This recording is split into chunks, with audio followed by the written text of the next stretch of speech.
Hello friends, कैसे हैं आप। इस वीडियो में हम पढ़ेंगे क्लास 8th का साइंस का पहला लेसन। और क्लास 8th का साइंस का जो पहला लेसन है वो है फसल उत्पादन एवं प्रबंध, यानी क्रॉप प्रोडक्शन एंड मैनेजमेंट। हम सभी जानते हैं कि सभी सजीवों को भोजन की आवश्यकता होती है और पौधे ऐसे सजीव हैं जो अपना भोजन खुद बना लेते हैं। अब हमें भोजन की आवश्यकता क्यों पड़ती है? क्योंकि भोजन से हमें ऊर्जा मिलती है और किसी भी देश की जनसंख्या को या देश के सभी लोगों को पर्याप्त मात्रा में भोजन मिले, इसके लिए ज़रूरी है कि फसल का उत्पादन किया जाए, उसका उचित प्रबंध किया जाए और उसका वितरण इस तरह से किया जाए कि सभी लोगों को भोजन मिल सके। क्योंकि जो फसल है वो 3-4 महीने की होती है, यानी उसका जो पीरियड है, जितने समय में वो पक जाती है, अनाज की फसलें हम कहें कि वो 3-4 महीने में पक जाती है और हमें भोजन की ज़रूरत होती है पूरे 12 महीने के लिए। इसी प्रकार सभी लोगों के पास खेती करने के लिए ज़मीन नहीं होती है। कुछ लोग हैं वो शहरों में रहते हैं, खेती नहीं करते हैं, तो उन्हें भी भोजन की आवश्यकता होती है। तो इसके लिए ज़रूरी है कि जो फसल है उत्पादित हुई है, जिसका उत्पादन हुआ है, उसका उचित प्रबंध किया जाए। तो सबसे पहले हम पढ़ते हैं कि फसल क्या होती है। फसल क्या होती है तो हम कहेंगे कि जब एक ही किस्म के पौधे किसी स्थान पर बड़े पैमाने पर उगाए जाते हैं तो उसे हम फसल कहते हैं। दोबारा सुन लीजिए, जब एक ही किस्म के पौधे किसी स्थान पर बड़े पैमाने पर उगाए जाते हैं तो उसे हम फसल कहते हैं। जैसे हमें कोई कह रहा है कि गेहूं की फसल है, इसका मतलब है कि उसमें जो सभी पौधे हैं वो गेहूं के हैं। धान की फसल का मतलब है कि उसमें सभी पौधे हैं वो धान के हैं। तो इससे हमें पता चलता है, चाहे 1 हेक्टेयर में गेहूं की फसल है, इसका मतलब है 1 एकड़ में गेहूं की फसल है, 1 बीघा में गेहूं की फसल है, इसका मतलब है कि उतने एरिया में सभी पौधे हैं वो गेहूं के हैं। अब फसल है, हमने पढ़ लिया कि फसल क्या होती है। अब हम पढ़ते हैं फसलों के प्रकार। फसलों के प्रकार, फसलें कितनी प्रकार की होती है। तो हमारा देश है, उसका क्षेत्रफल है वो काफ़ी बड़ा है। कहीं गर्मी होती है देश के किसी भाग में सर्दी होती है, किसी भाग में वर्षा का मौसम होता है। तो अलग अलग देश के अलग अलग भागों में, अलग अलग राज्यों में अलग अलग समय पर अलग अलग फसलें बोई जाती है। तो हम कहते हैं कि मौसम के आधार पर फसल है वो 2 प्रकार की होती है। मौसम के आधार पर जो फसल है वो 2 प्रकार की होती है। पहली है खरीफ फसल, यानी खरीफ की फसल। खरीफ की फसल कौन सी होती है? वो फसल जो वर्षा ऋतु में बोई जाती है, उसे हम खरीफ की फसल कहते हैं। जैसे हम यहाँ कहें कि धान है, मक्का है, सोयाबीन है, कपास है, मूंगफली है, ये सारी की सारी खरीफ की फसलें हैं, क्योंकि इन्हें वर्षा ऋतु में बोया जाता है। या इनका जो समय होता है खरीफ की फसलों का, ये जो है जून से लेकर अक्टूबर तक होता है, लगभग जून से लेकर अक्टूबर तक होता है। तो खरीफ की फसल कौन सी होती है? वर्षा ऋतु में बोए जाने वाली फसलों को हम खरीफ की फसल कहते हैं। दूसरा प्रकार है रबी की फसल। रबी की फसल, शीत ऋतु में बोए जाने वाली फसलों को हम रबी की फसल कहते हैं। तो मौसम के आधार पर 2 तरह की फसलें होती हैं, खरीफ की फसल और रबी की फसल। रबी की फसल जैसे गेहूं है, चना है, सरसों है,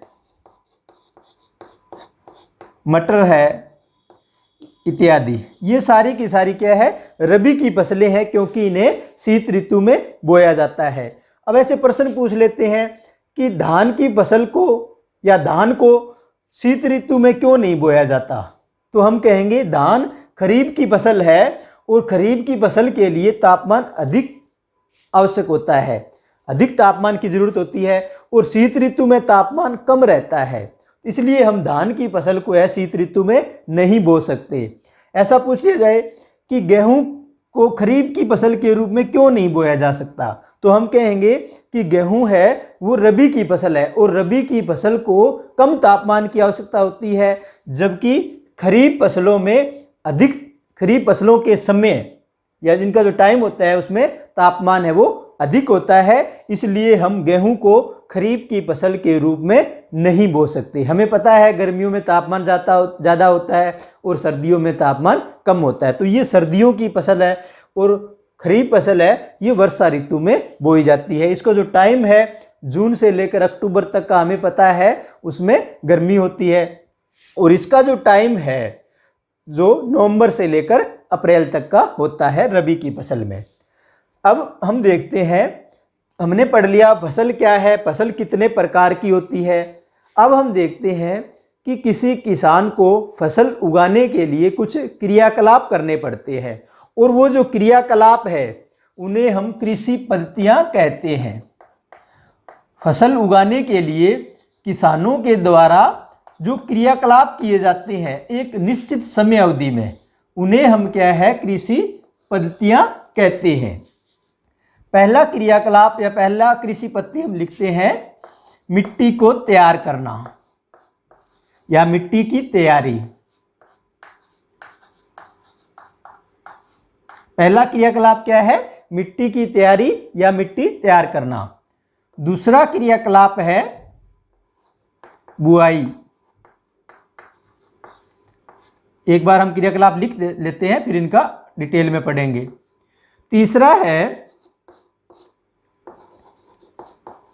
खाद व उर्वरक देना, खाद व उर्वरक देना। चौथा क्रियाकलाप है सिंचाई। चौथा क्रियाकलाप क्या है, सिंचाई। पांचवा क्रियाकलाप है खरपतवार को हटाना, खरपतवार को हटाना। छठा क्रियाकलाप है फसल की कटाई व कढ़ाई, हम इसे कह सकते हैं। और सातवां क्रियाकलाप है भंडारण।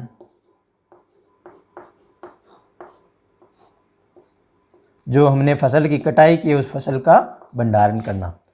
तो ये जो 7 क्रियाकलाप एक फसल के दौरान करने पड़ते हैं, इन्हें हम कृषि पद्धतियाँ कहते हैं। अब हम इनको पढ़ते हैं डिटेल में। मिट्टी की तैयारी। मिट्टी की तैयारी क्या है, फसल को बोने से पहले मिट्टी को तैयार किया जाता है। इसमें क्या है, मिट्टी को उल्टा पलटा जाता है हलों की सहायता से, और मिट्टी को उल्टने पलटने और उसे पोला करने की क्रिया को क्या कहते हैं, हम जुताई कहते हैं, यानी जो मिट्टी को जोतना। तो ये मिट्टी को जोतने का कार्य किसके द्वारा किया जाता है, ये हल के द्वारा किया जाता है।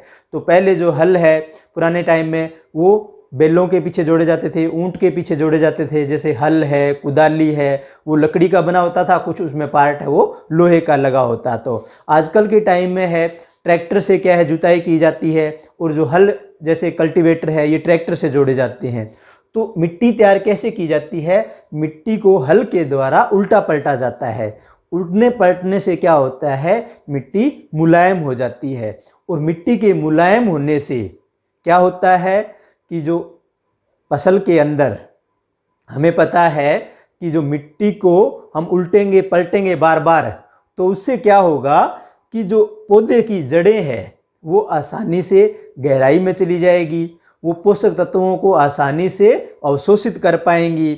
और हमें पता है कि मिट्टी के अंदर क्या पाया जाता है, मिट्टी के अंदर वायु पाई जाती है, जल पाया जाता है, खनिज पाए जाते हैं, कुछ सजीव पाए जाते हैं, और मृत पौधों और जंतुओं को अपघटित करने वाले सूक्ष्म जीव भी पाए जाते हैं।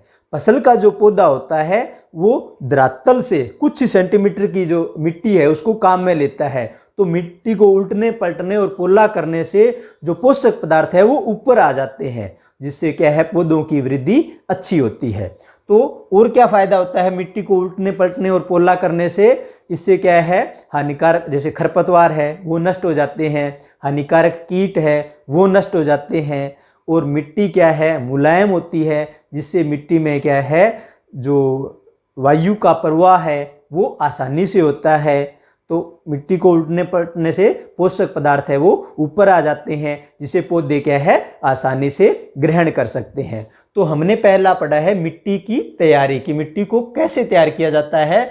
तो इसकी तैयारी के दौरान मिट्टी को उल्टा पलटा जाता है, पोला किया जाता है। अगर जुताई से पहले देखा जाता है कि मिट्टी बहुत ज़्यादा सख्त है, तो खेत में पानी लगाया जाता है, फिर उसकी जुताई की जाती है, और जुताई के दौरान मिट्टी के ढेले बन जाते हैं, उन्हें फिर पाटल की सहायता से समतल किया जाता है। तो हमने पढ़ा है कि मिट्टी को तैयार कैसे करते हैं। तो हम कहेंगे कि मिट्टी को उल्टने पलटने और पोला करने की क्रिया को जुताई कहते हैं, और यह जुताई क्रिया हल के द्वारा की जाती है। अब हम पढ़ेंगे बुआई। जुताई करने के बाद बुआई करने से पहले क्या है, मिट्टी में पानी दे दिया जाता है। अब है बुआई। बुआई का मतलब क्या है, फसल को बोना, उसमें बीज डालना। तो बुआई करने के लिए क्या किया जाता है, सबसे पहले ये देखा जाता है कि जो हम बीज है काम में ले रहे हैं वो अच्छी गुणवत्ता के होने चाहिए, और जो अच्छी गुणवत्ता वाले बीज होते हैं वो अच्छी किस्म के होते हैं, स्वस्थ होते हैं, साफ होते हैं। हम कैसे चेक कर सकते हैं कि जो हम बीज बो रहे हैं वो अच्छा है? तो हम एक गिलास में पानी लेंगे और उसमें जैसे गेहूं का हमें बीज है उसको चेक करना है, तो एक मुट्ठी बीज है हम गिलास के अंदर डाल देंगे।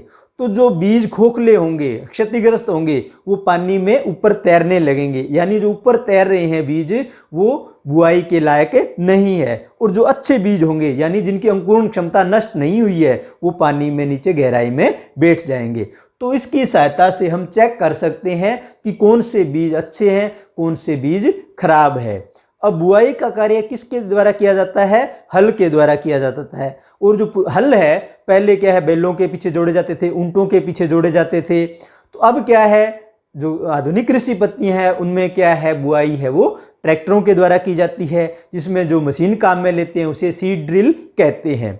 अब सीड ड्रिल का क्या फ़ायदा होता है कि उसमें बीज है वो समान मात्रा में गिरता है, उचित दूरी पर गिरता है, एक पौधे से दूसरे पौधे की दूरी है वो समान रहती है, प्रत्येक पौधों के बीच में बीज उचित गहराई पर गिरता है, क्योंकि बीज को एक गहराई में भी डालना जरूरी होता है, वरना पक्षी है उसको खा जाएंगे। और अगर गहराई में बीज नहीं गिरा है तो उसे पर्याप्त मात्रा में नमी नहीं मिलेगी, और नमी नहीं मिलेगी तो बीज अंकुरित नहीं होगा। तो सीड ड्रिल से क्या फ़ायदा होता है, बीज समान दूरी पर गिरते हैं, समान गहराई पर गिरते हैं, और बीज है वो कम लगता है, बुआई करने में समय कम लगता है, मेहनत कम लगती है, यानी समय व श्रम की बचत होती है। तो दूसरा हमने कृषि पद्धति क्या देखा, पहला मिट्टी की तैयारी करना और दूसरा है बुआई करना। अब हम पढ़ते हैं कि खाद व उर्वरक देना। जब हम खेत के अंदर बार बार फसल उगाते हैं तो मिट्टी के अंदर पोषक पदार्थों की कमी हो जाती है, और वे पदार्थ जिन्हें मिट्टी में पोषक पदार्थों की पूर्ति के लिए डाला जाता है उन्हें हम खाद व उर्वरक कहते हैं। खाद क्या है, कार्बनिक पदार्थ है, उर्वरक क्या है, अकार्बनिक पदार्थ है। तो इससे क्या होता है, हमें जैसे हम बार बार फसल उगाएंगे, बीच के अंदर खेत को खाली नहीं छोड़ेंगे, तो आपको पता है कि लगातार पौधे हैं वो पोषक पदार्थों को ग्रहण करते जाएंगे, तो भूमि के अंदर पोषक पदार्थों की कमी हो जाती है। इसके लिए हम क्या है, भूमि में बाहर से खाद व उर्वरक डालते हैं ताकि मिट्टी के अंदर पोषक पदार्थों की पूर्ति हो जाए। थोड़ा सा हम पढ़ लेते हैं कि खाद व उर्वरक में क्या अंतर है। तो पहला अंतर है कि खाद कार्बनिक पदार्थ है, उर्वरक अकार्बनिक पदार्थ है। खाद के अंदर पोषक पदार्थ कम मात्रा में होते हैं और उर्वरक के अंदर पोषक पदार्थ अधिक मात्रा में होते हैं। खाद का प्रभाव मिट्टी में धीरे धीरे पड़ता है और उर्वरक का प्रभाव है वो तुरंत पड़ता है। ठीक है, अब हम अगला अंतर देखते हैं कि जो खाद है उसका भंडारण करना मुश्किल है, क्योंकि ये अधिक स्थान घेरते हैं, इसलिए इनका परिवहन भी मुश्किल होता है। लेकिन उर्वरक है इनका भंडारण आसान है, इनका परिवहन भी आसान है। खाद अगर हम आवश्यकता से अधिक डालते हैं तो ज़्यादा नुकसान नहीं होता है, नुकसान तो होता है लेकिन ज़्यादा नुकसान नहीं होता है। लेकिन उर्वरक हम आवश्यकता से अधिक डाल देते हैं तो फसल है वो नष्ट हो जाती है। ठीक है। खाद है, खाद से मिट्टी के गठन में सुधार होता है, मिट्टी की जो बनावट है उसमें सुधार होता है, लेकिन उर्वरक डालने से मिट्टी की बनावट में कोई सुधार नहीं होता है। अगर हम अगला अंतर देखें कि खाद डालते हैं, खाद डालने से मिट्टी की उर्वरा शक्ति है वो खराब नहीं होती है, उर्वरक डालने से मिट्टी की उर्वरा शक्ति है वो कमज़ोर हो जाती है। खाद से भूमि प्रदूषण नहीं होता है और उर्वरक है उनसे भूमि प्रदूषण होता है। खाद किससे तैयार की जाती है? जो पशु है, ठीक है, पौधे हैं, उनके अपशिष्ट है, कूड़ा करकट है, इनसे तैयार की जाती है। जैसे पशुओं का गोबर है, इनसे तैयार की जाती है। लेकिन उर्वरक है वो रासायनिक विधियों द्वारा तैयार की जाती है, जैसे यूरिया है, फास्फोरस है, पोटेशियम है, ये पोटेशियम सल्फेट है। ठीक है, तो ये क्या है? सुपर फॉस्फेट है, ये उर्वरक है। खाद जैसे हरी खाद होती है, कंपोस्ट खाद होती है, वर्मी कंपोस्टिंग है जो केंचुओं द्वारा तैयार की जाती है, उसे हम वर्मी कंपोस्टिंग कहते हैं। तो यहाँ हमने पढ़ लिया कि खाद व उर्वरक क्या होते हैं और खाद और उर्वरक मिट्टी के अंदर क्यों डाले जाते हैं। क्योंकि बार बार फसल उगाने से पोषक पदार्थों की भूमि के अंदर कमी हो जाती है, इसलिए खाद व उर्वरक डाले जाते हैं। अब हम पढ़ते हैं सिंचाई। सभी जीवों को हम जानते हैं कि जीवित रहने के लिए पानी की आवश्यकता होती है। इसी तरह से पौधों को भी वृद्धि के लिए पानी की आवश्यकता होती है, क्योंकि पौधे जो पानी है उसको अवशोषित करते हैं जड़ों के द्वारा, और भूमि में जो पोषक पदार्थ होते हैं वो भी जड़ों के द्वारा पौधे के विभिन्न भागों में पहुंचते हैं।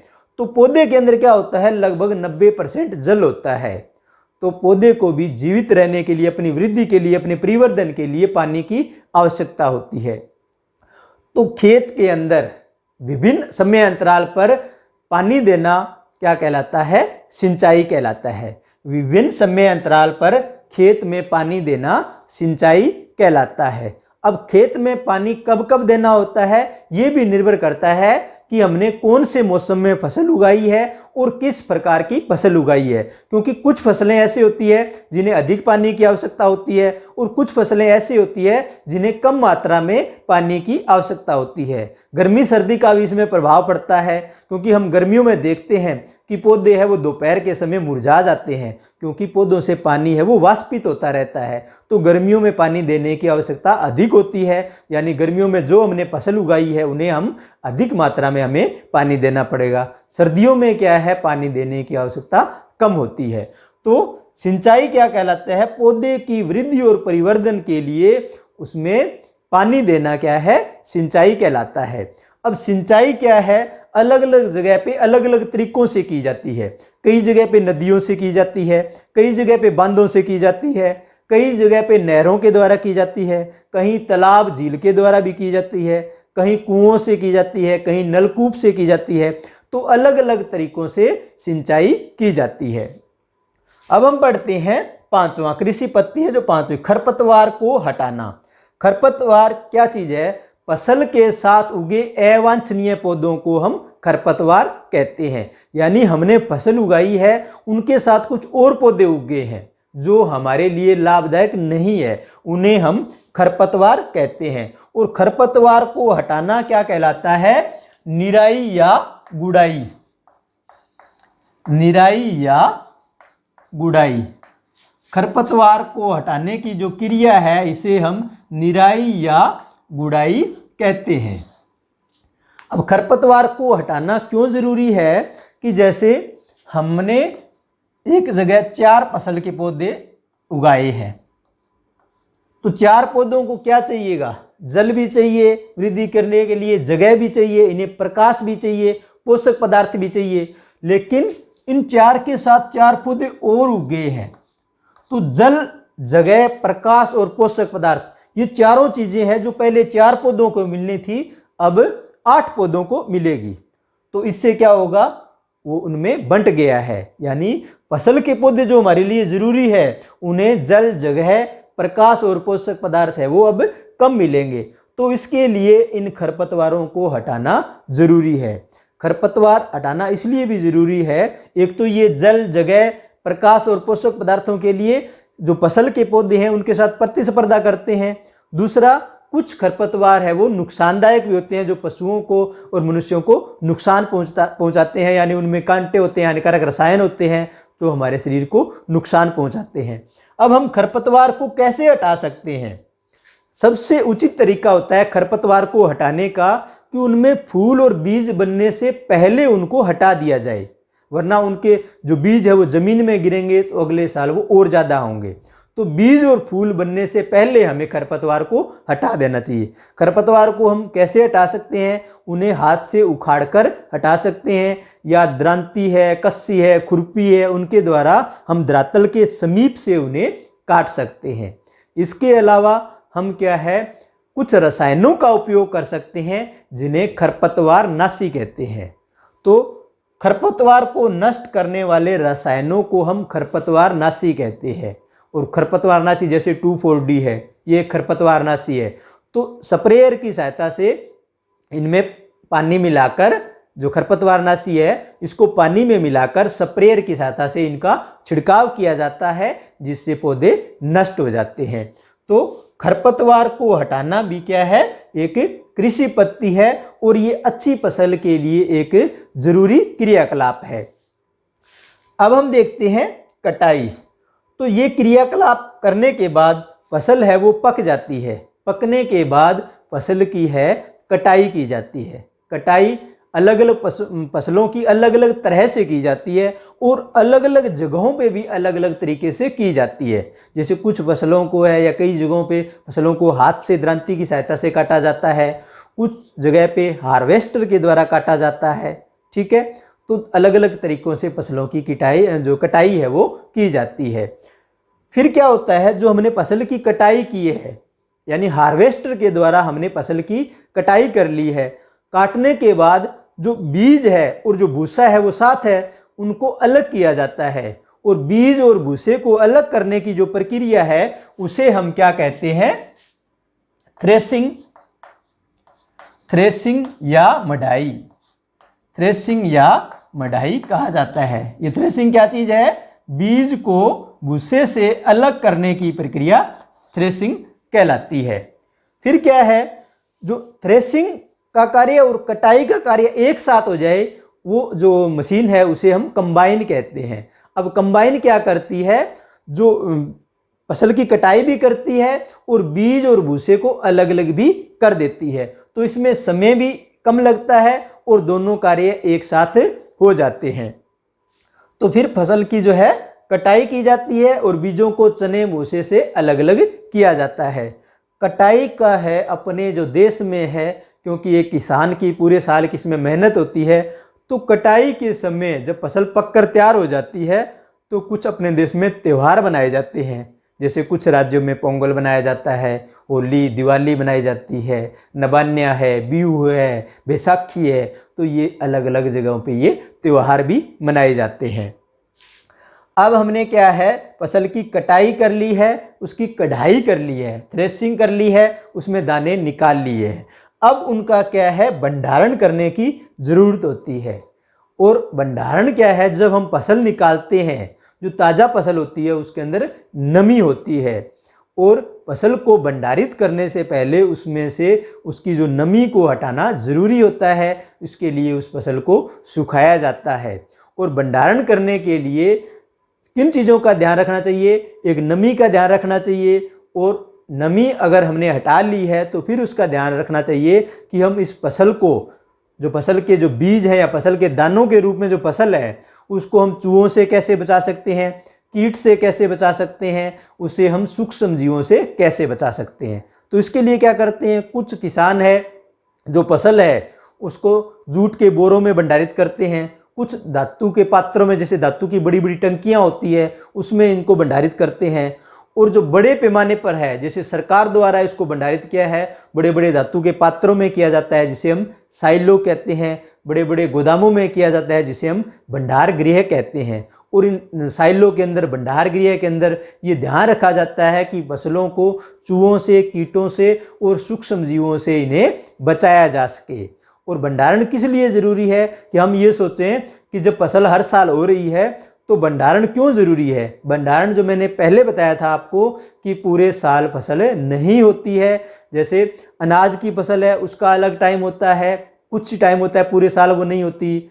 फसलें में जैसे अनाज हो गया, सब्जी होगी, फल हो गए, ठीक है। तो इनके द्वारा हमें क्या है, अलग अलग जो जगहों पे इनको वितरण करने के लिए इसका भंडारण ज़रूरी है, ताकि जो लोग खेती नहीं करते हैं उनको भी क्या है, सही मात्रा में सही समय पर अनाज है, वो भोजन है, उनको मिल सके।